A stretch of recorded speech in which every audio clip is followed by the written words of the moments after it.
I still remember standing outside my parents' house in Portland, 3 inches of snow on the ground, shaking from the cold, but more from the words I had just heard. Emily, we're busy. Your brother just got engaged. Can you not make this about you for once? That was my mother's voice, right after I told her I had just lost my apartment, my job, and at that point, I hadn't eaten in 2 days. She didn't ask if I was okay. She didn't even ask if I had somewhere to stay. They didn't see me as family. I was the failure. The one who didn't live up to her potential. The one who always wanted too much. And the worst part? They weren't always like that. There was a time they loved me. Or maybe I was just too young to notice the difference between love and tolerance. That night, I slept in my 2003 Honda Civic. Alone. Hungry. Forgotten.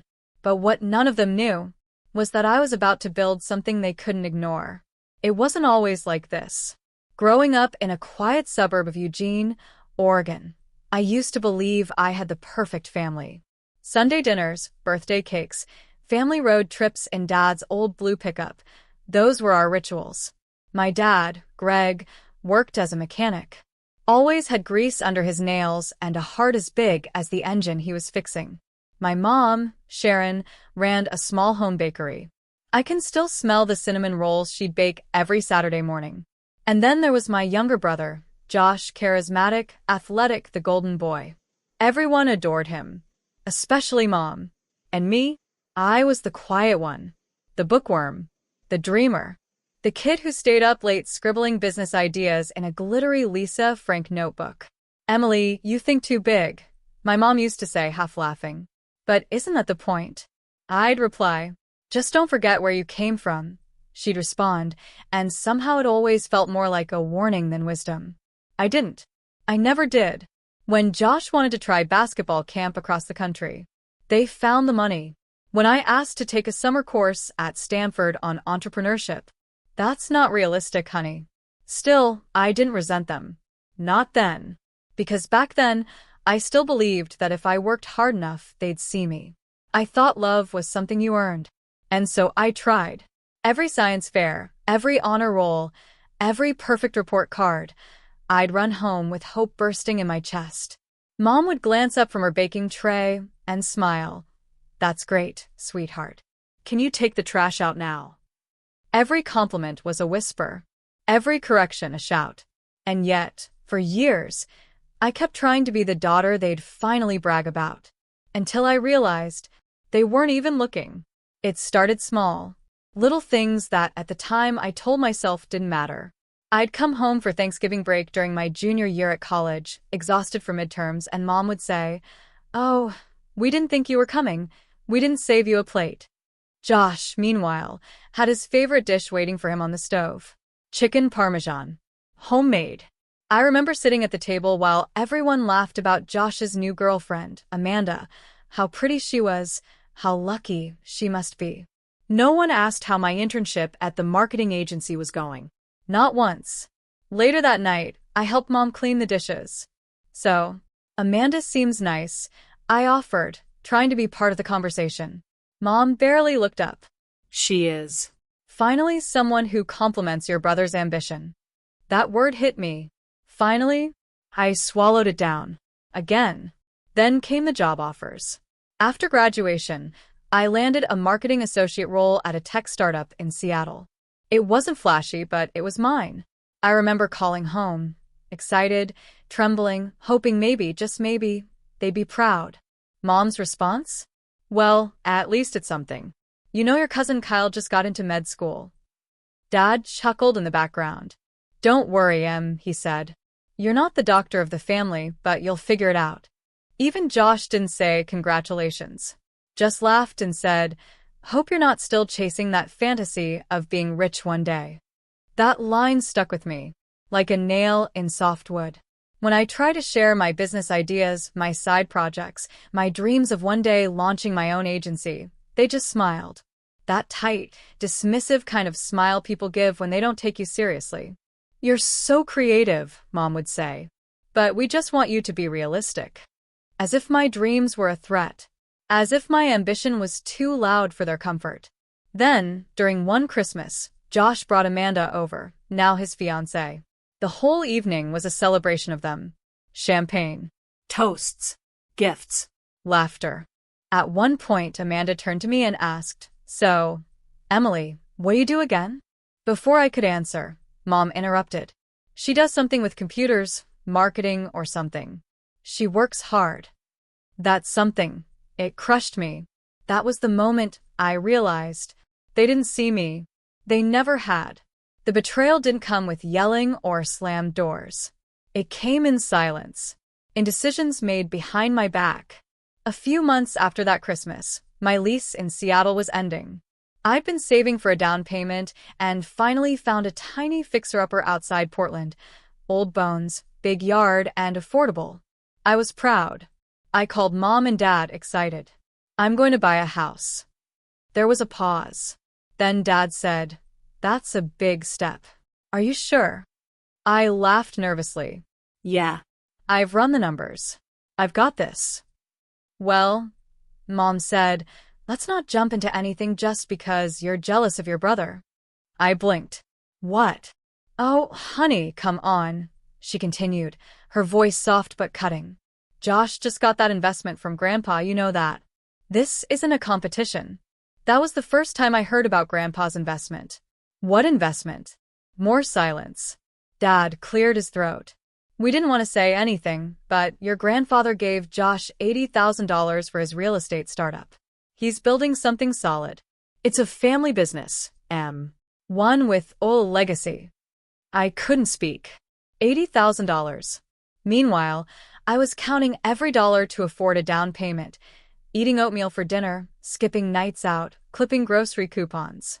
And they hadn't even told me. They didn't think I'd need it. Or worse, they didn't think I was worth it. I felt like I couldn't breathe. My voice cracked when I asked, "Did he offer to help me too?" Mom answered gently, as if I were a child. "Well, you're the independent one. You always said you didn't need anyone." That line, so simple, so rehearsed, broke something in me. I had said I was independent, but only because I had no other choice. When Josh failed at something, he got a parachute, a team, applause for trying. When I succeeded, I got silence. That night, I didn't sleep. And a week later, I got a call from Amanda. "Hey," she said cheerfully, "just wanted to ask if you could help design the invites for our wedding. You're so good with that creative stuff." No pay. No offer to include me in planning. Just an expectation that I'd be useful. Like always. I declined. 2 days later, I got a text from Mom. "Emily, please don't make this about you. It's Josh's time now. Don't ruin it." That was it. Not "How are you feeling?" Not "I'm sorry you were left out." Just a warning. Just pressure to shrink myself, again for someone else's spotlight. I stared at that text from my mom for hours. "Don't make this about you." Those 5 words echoed louder than a scream. I wasn't making it about me. I was just finally refusing to erase myself. That weekend, I packed a bag and drove 3 hours to the Oregon coast. No plan, no signal. Just a small motel room with peeling paint and an ocean that didn't care who I was. I needed to remember who I used to be before I started shrinking. Before every family gathering became a test of how invisible I could be. One night on that trip, I opened my journal and wrote something that changed everything. "I am done earning love that should have been given freely." The next morning, I called my parents. Not to scream, not to beg, but to release them. "Mom, Dad," I said, "I love you, but I need distance. For my mental health, for my peace." They were stunned, defensive. "We never meant to hurt you," Dad said. "I know," I replied, "but the result is the same." Then I hung up. Not in anger, in finality. After that, I started living differently. I didn't go to Josh and Amanda's wedding. I stopped answering group texts that felt performative. I unfollowed my cousin's endless Instagram photo shoots of family parties I was never invited to. And something surprising happened. I didn't miss them. Not the fake laughter, not the polite clapping for other people's dreams while mine were ignored. I found quiet friends who asked real questions. I built a freelance design business that paid me for my creativity. I adopted a dog, Milo, who wagged his tail like I was the most important person in the world. Because to him, I stopped fighting to be seen by people committed to misunderstanding me. And that was the beginning of freedom. The silence after that call was louder than anything I'd ever heard. No texts. No check-ins. Not even a birthday message that year. At first, it stung. Like standing outside a house you built, only to find yourself locked out. But eventually, that silence became a kind of music. I could finally hear my own thoughts. And what I heard wasn't rage or bitterness. It was grief. Grief for the little girl inside me who kept trying to win her parents' approval. Grief for every science fair ribbon that got ignored because Amanda had a soccer game. Grief for every teenage breakdown I handled alone because Emily's the strong one. It was like I'd been carrying a ghost, the idea of family, hoping it would one day love me back. And now, I'd finally put it down. Extended family started to reach out in whispers. An aunt from Montana DM'd me. I saw what your parents did. Just know I always thought you were the brave one. A childhood friend said, it's weird. Your brother brags about being a pilot now, but you built something from scratch. That's way harder. It was small, but it helped. Still, the holidays were rough. Especially that first Christmas. I didn't get a single invite, so I made my own. I decorated my tiny apartment with gold lights and paper stars. Cooked an entire dinner for me and Milo. Played Aretha Franklin records and danced barefoot in the kitchen. And you know what? It felt like mine. One night in January, I got a letter in the mail. It was from Amanda. Just one page. She wrote. I didn't realize how bad it was. I was too busy being chosen to see who was being left out. I'm sorry. I cried for an hour straight. Not just because she said sorry, but because for the first time, someone saw me. It didn't fix everything, but it was a start. I wasn't looking for revenge anymore. I was just learning how to live without begging. And somehow that made space for people who chose me. Every tear, every boundary, every quiet night with Milo. It built a life. One where I was no longer just surviving. I was becoming. After months of quiet, I started seeing a therapist, someone who didn't rush me or tell me to just forgive. She helped me unpack years of pain I didn't even realize I was carrying. Slowly, I started rebuilding. I joined a local creative collective, people who didn't care about my last name or my family drama. They saw me for my ideas, my work, my heart. Milo became my shadow, a reminder every day that unconditional love does exist.